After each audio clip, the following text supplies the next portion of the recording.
When it comes to fluoride, a happy medium could save a toddler's life. Too little, you may end up with this, a mouthful of cavities that often result in fillings, even root canals and crowns. Too much, you end up with this, fluorosis, an irreversible condition that affects toddlers' permanent teeth. And finding a happy medium on something that's a big source of controversy can be tough.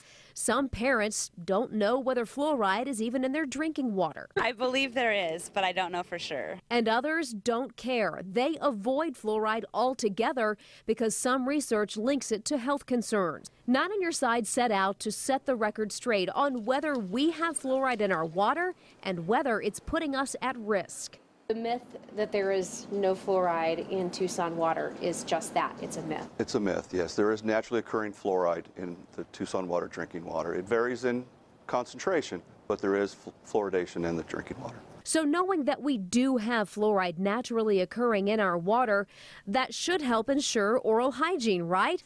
Then how do you explain this? In Arizona, the number of cavities in children is 3 times higher than the national average. In southern Arizona, children with decay typically have it in more than one tooth. The average number of cavities that need filling in Pima County is 5 or more. Santa Cruz County, 4 or more. Cochise County, 5 or more. And in Pinal County, it's 6 or more. So what gives? Well, Deneen Perez works in a pediatric dentist office and had a toddler with cavities. She thinks parents just aren't informed. Do you think parents are well educated when it comes to fluoride and their toddlers' oral hygiene? Not really. A lot of parents will ask, what's the fluoride for? What is it? They have no idea what it's for, so then I'll have to explain before we put it on.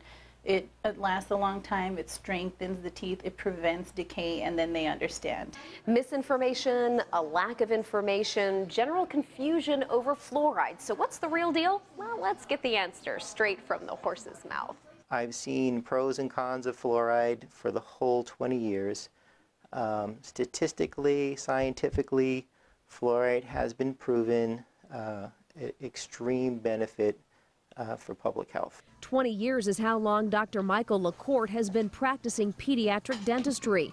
The key, he says, to keeping kids' mouths healthy and clean is asking questions.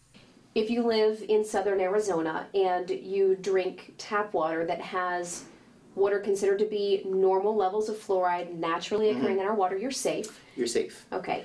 If you have a toddler over the age of 2 and you're using fluoride toothpaste twice, 3 times a day, right, and the toddler's not swallowing it, that's safe. That's safe. Okay. If you have a toddler who's using a fluoride mouth rinse and spitting it out, okay, is that safe? That should be safe also. Topically, it is extremely safe. And as for these newest products on the store shelves, like bottled water with fluoride, Dr. LaCourte says avoid them unless your dentist recommends them. The problem all dentists can agree is what parents give their children and then don't rinse or brush out. Foods marketed as good for them, but which have sugar levels higher than some adult foods. Understanding fluoride and healthy habits should be enough to keep your kids out of tooth trouble, but Any cavities in your kids? Each kid is different. I have 3, but our oldest and our middle are doing well, but our youngest has had several cavities. Too much fluoride. doing the research and realizing that every child is different, well, that's something parents know without having to talk to the experts.